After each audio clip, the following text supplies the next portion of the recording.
Hello students, हम लोग आज पढ़ेंगे इंडक्टिव इफेक्ट का नेक्स्ट एप्लीकेशन। पहला एप्लीकेशन हम लोगों ने पढ़ा था इन comparing relative strength of carboxylic acid.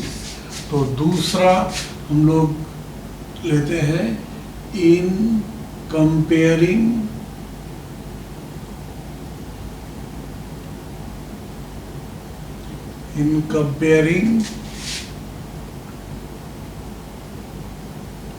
basic strength of amines. In comparing basic strength of amines, amine का बेसिक स्ट्रेंथ का कंपैरिजन। एमीन्स क्या होता है? तो ये जो NH3 है, NH3 इसके पास एक लोन पेयर है, लोन पेयर ऑफ इलेक्ट्रॉन। तो NH3 इज अमोनिया, ये अमोनिया है। अमोनिया में नाइट्रोजन के पास एक अनपेयर्ड इलेक्ट्रॉन है और उस अनपेयर्ड इलेक्ट्रॉन के वजह से एक अमोनिया के पास एक लोन पेयर है ना। अमोनिया में नाइट्रोजन के पास एक लोन पेयर है, अनपेयर्ड इलेक्ट्रॉन नहीं, लोन पेयर है। और इस लोन पेयर की वजह से ये जो है ये लोन पेयर है, इस लोन पेयर की वजह से ये बेस है। इसको हम लोग लिविस बेस कहते हैं क्योंकि ये इलेक्ट्रॉन पेयर दे सकता है। ये लिविस बेस है, NH3 इसके पास लोन पेयर है और ये लिविस बेस है। और ये जो बेसिक स्ट्रेंथ होगा ये किस पर डिपेंड करेगा? तो बेसिक स्ट्रेंथ जो होगा, रिलेटिव स्ट्रेंथ, ये डिसाइड होगा किससे? ये डायरेक्टली प्रोपोर्शनल होगा। एक तो क्या कि इसमें लोन पेयर डोनेटिंग एबिलिटी, कि लोन पेयर वो जितना जल्दी वो डोनेट कर सकता है। लोन पेयर डोनेटिंग एबिलिटी, जितना जल्दी लोन पेयर देगा उसका बेसिक स्ट्रेंथ उतना ही ज़्यादा होगा। और डिपेंड करेगा इस पर भी कि ये जो जैसे NH3 है तो इसका कंजुगेट बेस क्या होगा? NH4 कंजुगेट एसिड, ये बेस है इसलिए इसका ये कंजुगेट एसिड होगा। तो कंजुगेट एसिड ये उसका स्टेबिलिटी, यानी ये पहले भी बता चुके हैं कि ये stability of conjugate acid, basic strength के लिए कंजुगेट एसिड का स्टेबिलिटी, और अगर एसिडिक स्ट्रेंथ देखना होगा तो कंजुगेट बेस का स्टेबिलिटी। तो ये होता है। अब अमोनिया का ही डेरिवेटिव है एमीन्स। अमोनिया से एक हाइड्रोजन हम हटाए और एक एल्काइल ग्रुप लिए तो क्या हो जाएगा? RNH2, ये हो गया एमीन। इसको हम लोग प्राइमरी एमीन कहेंगे। ये प्राइमरी एमीन, या इसको हम लोग 1 डिग्री एमीन भी कहते हैं। प्राइमरी एमीन या 1 डिग्री एमीन। फिर यहाँ से एक हाइड्रोजन हम लोग और निकालते हैं, एक एल्काइल ग्रुप और दिए, तब क्या हो जाएगा? R, यहाँ NH और R, इसको हम लोग कहेंगे ये सेकेंडरी एमीन। सेकेंडरी एमीन ये जो होगा सेकेंडरी एमीन, या इसको 2 डिग्री एमीन, इस तरह से 2 डिग्री ये एमीन, इसको हम लोग कहेंगे। और फिर यहाँ से एक हाइड्रोजन और हटाते हैं, एक एल्काइल ग्रुप और जोड़ते हैं, तो क्या हो जाएगा? RN, यहाँ पर R और फिर इधर हो जाएगा R। तो इसका हो जाएगा ये टर्शियरी एमीन। इसको हम लोग टर्शियरी एमीन कहेंगे, या इसको हम लोग 3 डिग्री एमीन्स कहेंगे। 3 डिग्री एमीन, ये इस तरह से एमीन हुआ, प्राइमरी, सेकेंडरी और टर्शियरी। तो ये अमोनिया का डेरिवेटिव हुआ, एल्काइल डेरिवेटिव हुआ, और इसी सब का हम लोगों को बेसिक स्ट्रेंथ को कंपेयर करना है। तो एक्चुअली यहाँ इसका जो बेसिक स्ट्रेंथ है ये एमीन्स का बेसिक स्ट्रेंथ ये सिर्फ और सिर्फ जो होता है ये इंडक्टिव इफेक्ट पर डिपेंड नहीं करता। ये इंडक्टिव इफेक्ट के साथ साथ तीन और इफेक्ट होता है। एक हाइड्रेशन इफेक्ट होता है, एक होता है स्टेरिक इफेक्ट, और एक होता है एमीन इन्वर्सन। ये चार फैक्टर ये बेसिक स्ट्रेंथ को डिसाइड करता है। तो ये तो हम लोग ये सब तो लेते ही हैं, और जो फैक्टर उसमें ये भी आ जाएगा। तो अब यहाँ तो the relative basic strength, relative basic strength of amines depends on the following factors। ये फैक्टर्स कुछ फैक्टर्स पर डिपेंड करते हैं। वो फैक्टर्स कौन कौन से हैं? सबसे पहला हम लोग लेते हैं, इसमें पहला फैक्टर हम लोग लेते हैं ये इलेक्ट्रॉनिक इफेक्ट, यानी वही इंडक्टिव इफेक्ट, इलेक्ट्रॉनिक इफेक्ट या इंडक्टिव इफेक्ट। दूसरा हम लोग लेते हैं इसमें इलेक्ट्रॉनिक इफेक्ट के अलावा दूसरा फैक्टर यहाँ पर हम लोग लेते हैं इस जगह हाइड्रेशन इफेक्ट, हाइड्रेशन या सॉल्वेशन इफेक्ट, सॉल्वेशन इफेक्ट। फिर तीसरा हम लोग लेते हैं इसमें, थर्ड हम लोग लेते हैं steric effect, steric effect, steric effect. उसके बाद फोर्थ हम लोग देखते हैं, फोर्थ इफेक्ट हम लोग देखते हैं यहाँ पर। चौथा इफेक्ट जो होगा ये एमीन इन्वर्सन, एमीन इन्वर्सन। तो एमीन इन्वर्सन ये चार इफेक्ट है जिस पर डिपेंड करता है ये बेसिक स्ट्रेंथ ऑफ एमीन।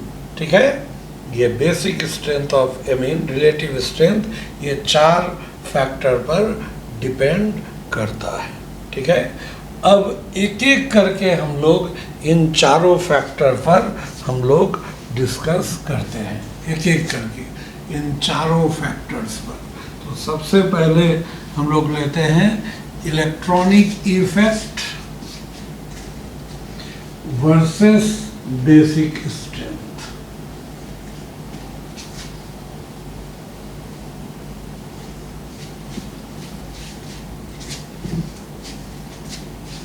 सबसे पहला हम लोग लिए electronic effect versus basic strength, electronic effect versus basic strength. Electronic effect versus basic strength, इसमें क्या होता है?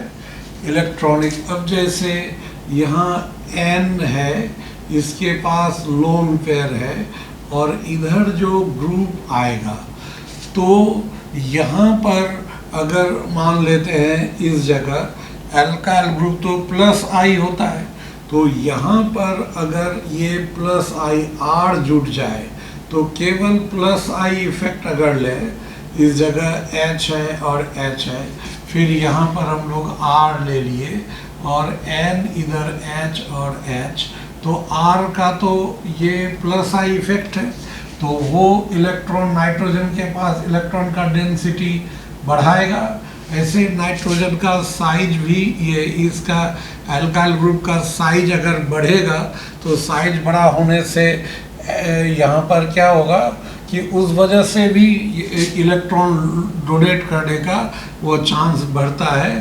तो अब यहाँ पर अगर हम लोग दो अल्काइल ग्रुप ले लें तब तो दोनों इलेक्ट्रॉन देगा और साइज बढ़ा, तो इससे यहाँ पर क्या हो जाएगा, तो साइज यहाँ पर अब अगर ऐसे, तो यहाँ नाइट्रोजन के पास इलेक्ट्रॉन का डेंसिटी और बढ़ा, और यहाँ अगर हम लोग लेते हैं इसके पास, तो ये डेंसिटी और बढ़ाता चला जाएगा। तो इस जगह डेंसिटी अगर हम लोग प्लस आई इफेक्ट आर का कंसीडर करें तो प्लस आई इफेक्ट तो बढ़ता चला गया।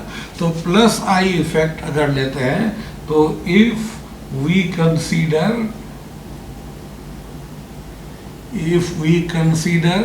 Plus I effect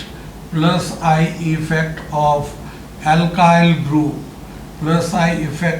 alkyl group, तो alkyl group का अगर प्लस आई इफेक्ट कंसिडर करें तो क्या होना चाहिए, द ऑर्डर ऑफ बेसिक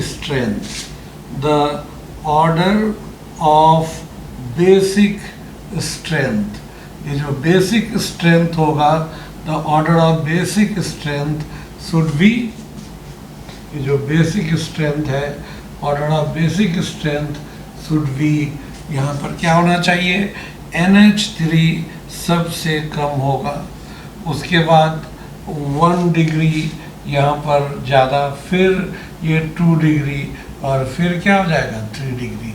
ये ऑर्डर होना चाहिए। अगर हम लोग यहाँ पर क्या करें, इस ऑर्डर को फॉलो करना चाहिए। अगर सिर्फ हम लोग इलेक्ट्रॉनिक इफेक्ट की बात करें तो अब दूसरा फैक्टर लेते हैं यहाँ पर, हाइड्रेशन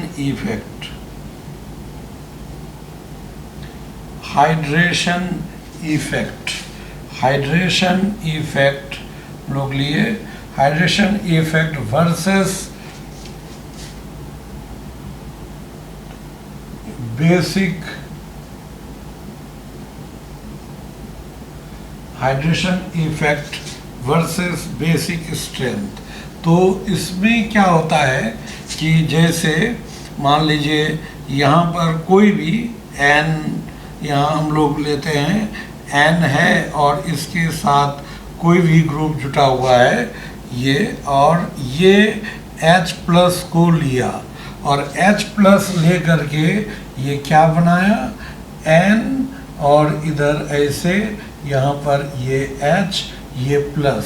तो अगर ये बेस है तो ये उसका कंजुगेट एसिड है, और ये कंजुगेट एसिड जितना ज़्यादा स्टेबल होगा ये उतना ही स्ट्रॉन्ग बेस होगा। तो इसका स्टेबिलिटी ही हाइड्रेशन से डिसाइड किया जाता है।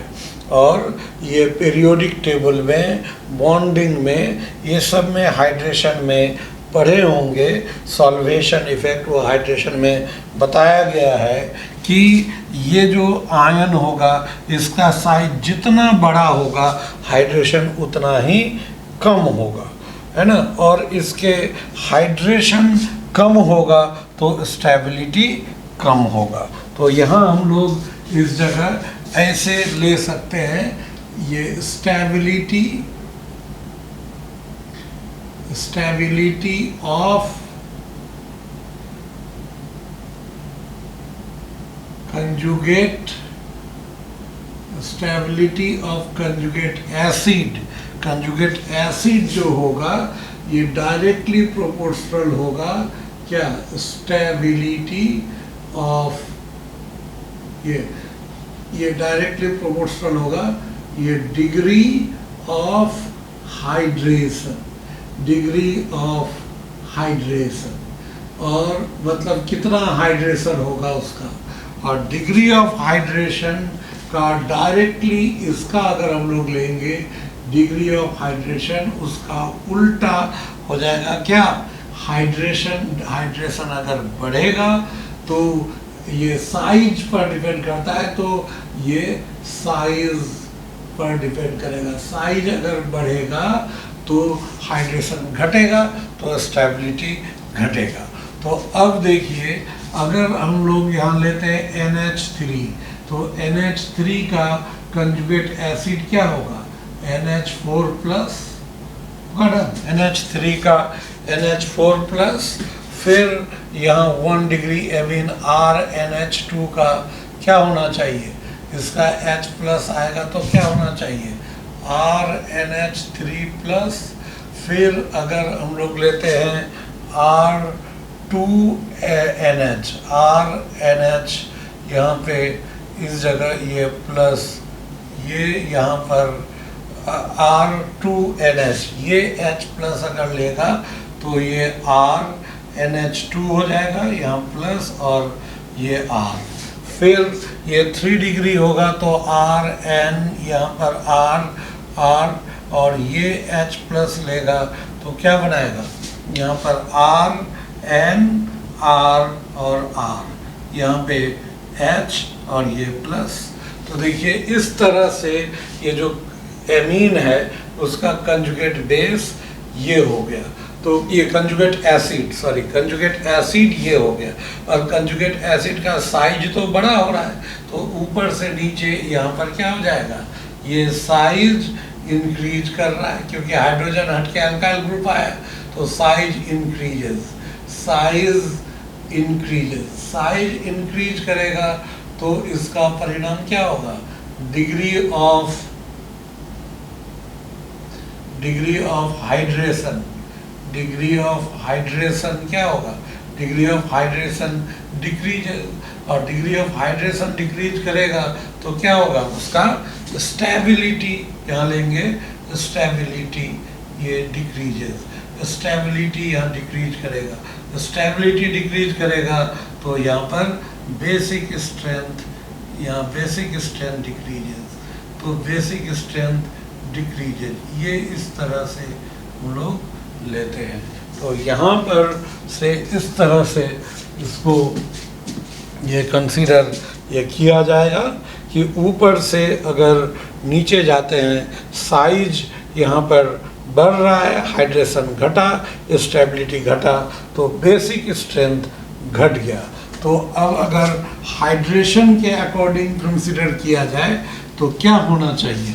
हाइड्रेशन के अकॉर्डिंग अगर बेसिक स्ट्रेंथ हम लोग देखेंगे तो यहाँ क्या होना चाहिए?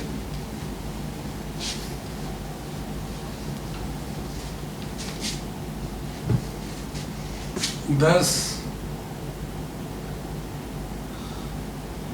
according to hydration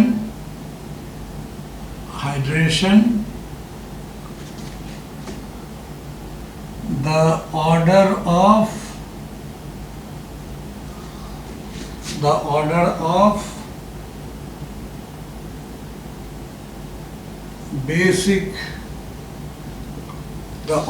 basic strength of amines should be क्या होना चाहिए? बेसिक स्ट्रेंथ जो यहाँ पर, तो इस जगह तो देखिए उल्टा हो गया, 3 डिग्री सबसे कम, 2 डिग्री उससे ज़्यादा, 1 डिग्री, और 1 डिग्री में भी NH3 का सबसे ज़्यादा। तो हाइड्रेशन से ये ऑर्डर हो गया। और इलेक्ट्रॉनिक इफेक्ट जो हम लोग लिए उसके हिसाब से इसका उल्टा था। अभी तो 2 ही फैक्टर हुआ है, तीसरा फैक्टर है यहाँ steric effect versus basic strength. Steric effect versus basic strength, है ना? Steric effect versus basic strength. तो इसमें क्या होता है? Steric effect versus basic strength, यहाँ पर अगर हम लोग ये जो लेते हैं नाइट्रोजन है और इसके पास यहाँ पर लोन पेयर है, और ये जो इसके साथ अगर ये जो 3 बॉन्ड है, तो ये सब में अगर छोटा ग्रुप है तब तो ठीक है ना, छोटा ग्रुप अगर है तब तो ये इस फॉर्म में रहेगा। लेकिन अगर यहाँ ग्रुप का साइज बड़ा होने लगे तो जगह कम होगा, तो वो तब क्या करेगा, उसके बीच रिपल्सन होगा और ये बॉन्ड फैल जाएगा। तो अगर स्मॉलर ग्रुप को हटाकर वहाँ बल्कि ग्रुप कर दें, तो यहाँ पर मतलब इस तरह से बल्कि ग्रुप, ऐसे बल्कि ग्रुप, इस तरह से बल्कि ग्रुप आ जाएगा। तो जब बल्कि ग्रुप ऐसे आने लगेगा, है ना, इस तरह से, तो यहाँ पर क्या हो जाएगा, ये जो बल्कि ग्रुप आने लगेंगे तो ये जो लोन पेयर है रहेगा तो उसके पास, लेकिन उसको लेने के लिए H जो जाएगा या इसको किसी और को लोन पेयर डोनेट करने के लिए जिसको ये देगा, वो इसके नज़दीक आ ही नहीं पाएगा, इसलिए ये ब्लॉक कर देगा चारों तरफ से, इसलिए ये लोन पेयर को दे नहीं पाएगा। तो यानी स्टेरिक क्राउडिंग अगर ज़्यादा होगा तो बेसिक स्ट्रेंथ कम होगा। यानी कि यहाँ हम लोग कह सकते हैं कि ये बेसिक स्ट्रेंथ जो होगा ये इन्वर्सली प्रोपोर्शनल होगा। किसका? इन्वर्सली प्रोपोर्शनल होगा ये स्टेरिक क्राउडिंग का। स्टेरिक क्राउडिंग अगर ज़्यादा होगा, है ना, ज़्यादा बड़ा बड़ा ग्रुप आता जाएगा तो क्राउडिंग बढ़ता जाएगा, बेसिक स्ट्रेंथ घटता चला जाएगा। तो अगर हम लोग यहाँ पर स्टेरिक फैक्टर देखें तो क्या हो जाएगा, अब अगर स्टेरिक फैक्टर के हिसाब से बेसिक स्ट्रेंथ का ऑर्डर क्या होना चाहिए?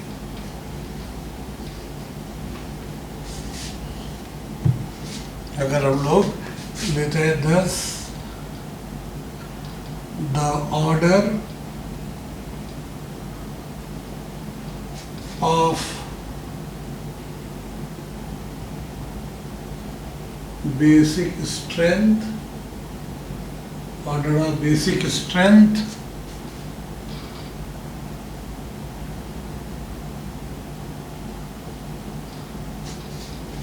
of amines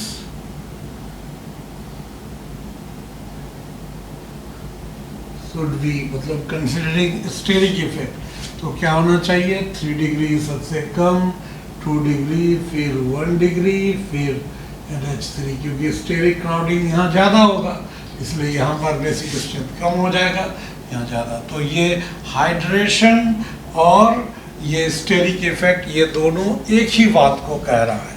उसके बाद चौथा बचता है amine inversion. Amine inversion, amine inversion क्या होता है? ये एमीन इन्वर्सन में एक्चुअली होता क्या है? एमीन इन्वर्सन, एमीन इन्वर्सन में ये नाइट्रोजन है, इसके पास ये ऑर्बिटल, ये यहाँ पर sp3 हाइब्रिड ऑर्बिटल है और यहाँ पर लोन पेयर है। तो देखिए लोन पेयर लेने के लिए H प्लस क्या होगा, इसके पास जाएगा, है ना, H प्लस इसके पास यहाँ लेने जाएगा। और होता क्या है, ये एमीन, ये मॉलिक्यूल जो होता है ये उलटता पलटता रहता है, मतलब N ऐसे चला जाएगा इस तरह से और यहाँ पर इस तरह से आ जाएगा। तो ऐसे उलटता पलटता रहेगा, तो ये जो होगा ये यहाँ पे, इसी को एमीन इन्वर्सन हम लोग कहते हैं, ये एमीन इन्वर्सन, ठीक है। तो एमीन इन्वर्सन, ये मॉलिक्यूल जस्ट इन्वर्ट हो गया। तो अगर H प्लस जितना जल्दी लेगा, ये H प्लस को जितना जल्दी लेगा, यानी कि कहिए लोन पेयर जितना जल्दी इसको दिया, ये उतना स्ट्रॉन्ग बेस है। तो अगर ये H प्लस यहाँ पर इसको जब मान लीजिए इसके पास पहुँचा ही है H प्लस, जैसे पहुँचा ये मॉलिक्यूल उलट गया, तो उलट गया तो अपोजिट साइड चला गया, तो अब H को फिर नीचे जाना होगा, जब तक नीचे गया फिर मॉलिक्यूल पलट गया, ऊपर चला गया, तो H फिर वहाँ नहीं जा पाए, ये नीचे गया, वो ऊपर चला गया। तो इस तरह से उल्टा पुल्टा करने से क्या होगा कि मान लीजिए आप किसी हाथ से किसी को दे रहे हैं ऐसे, और वो हाथ बढ़ाया, आप फट से ऐसे कर लिए, वो फिर इधर आया फिर इधर कर लिए, जो ऐसे हम लोग कभी कभी करते हैं। तो इस टाइप का, तो ये उसमें क्या होगा, प्रोसेस डिले हो जाएगा। तो वही चीज़ है कि यहाँ इन्वर्सन जितना ज़्यादा होगा बेसिक स्ट्रेंथ उतना ही कम होगा। तो यहाँ हम लोग क्या लिख सकते हैं, ये बेसिक स्ट्रेंथ जो होगा ये इन्वर्सली प्रोपोर्शनल होगा किसका, basic strength inversely proportional to ये डिग्री ऑफ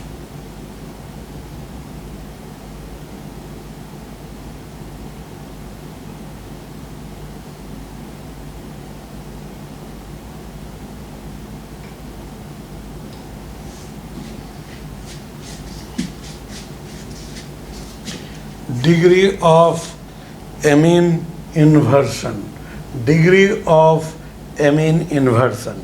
ये एमीन इन्वर्सन जितना ज़्यादा बेसिक स्ट्रेंथ उतना ही कम। तो एमीन इन्वर्सन क्या होगा, उल्टेगा, ये सब जो ग्रुप होगा, ये ग्रुप जितना छोटा होगा वो उतना जल्दी उल्टेगा पलटेगा। अगर ग्रुप बड़ा होता गया, भारी होता चला जाएगा, तो उलटना पलटना कम हो जाएगा।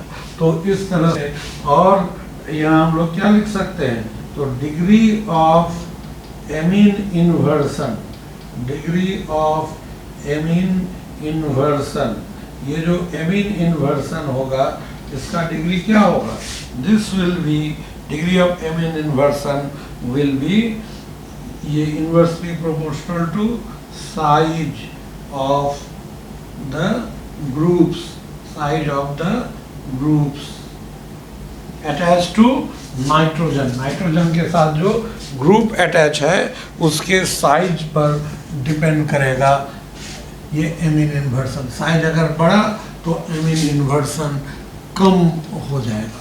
तो अब देखिए यहाँ पर इस जगह,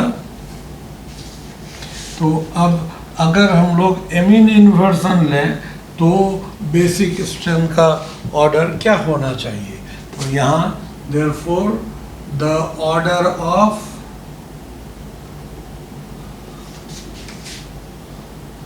बेसिक स्ट्रेंथ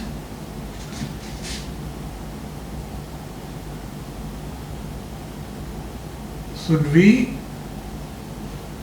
बी क्या, यहाँ पर तो NH3 सबसे कम हो जाएगा, हाइड्रोजन है, छोटा ग्रुप है, तुरंत इन्वर्सन, तो फिर 1 डिग्री, फिर 2 डिग्री, फिर 3 डिग्री।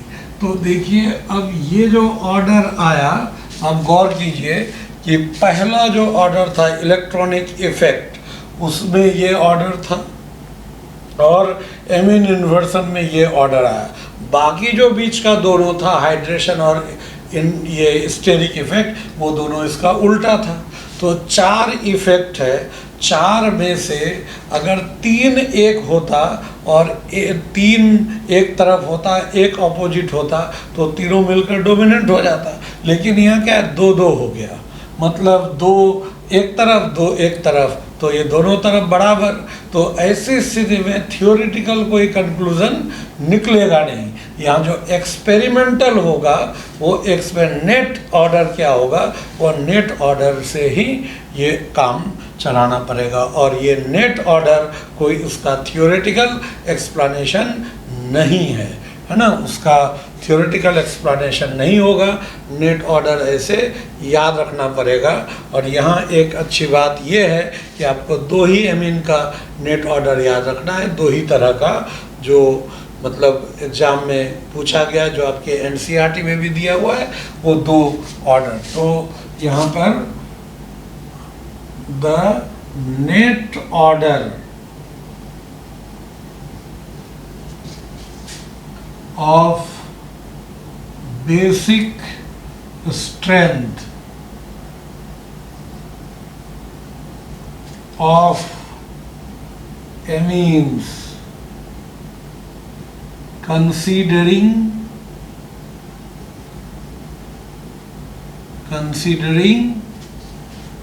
all the effects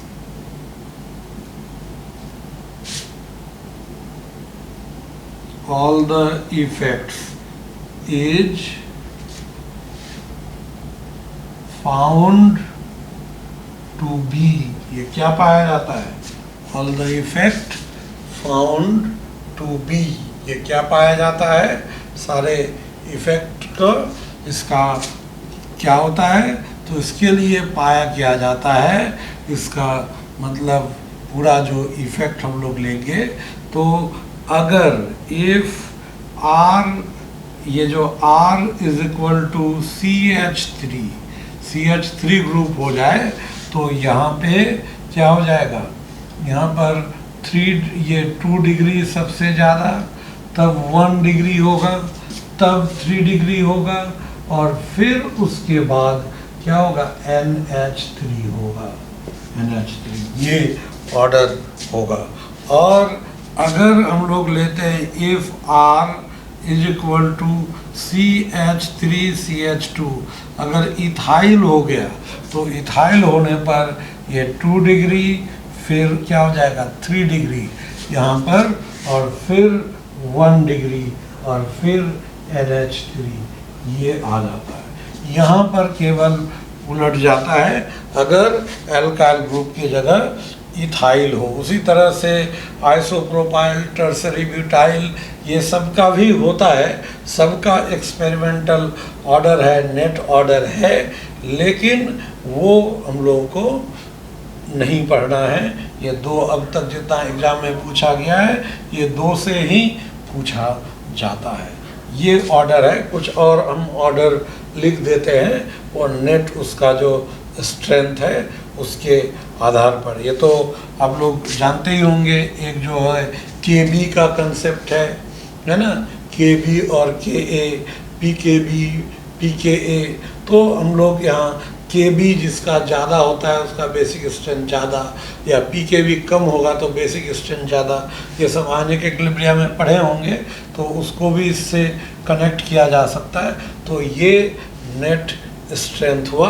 कुछ और हम ऐसे बेस का, कुछ और एमीन्स का हम ऑर्डर वैसे ही लिख देते हैं, तो ये हो जाएगा रिलेटिव स्ट्रेंथ ऑफ ये amines, relative basic strength of amines. ठीक है, ये यहाँ पर है, ये डिफरेंट बेसेस है, diethyl amine, triethyl, dimethyl, ethyl, methyl, trimethyl, benzyl, ammonia, N dimethyl aniline, N methyl aniline, aniline.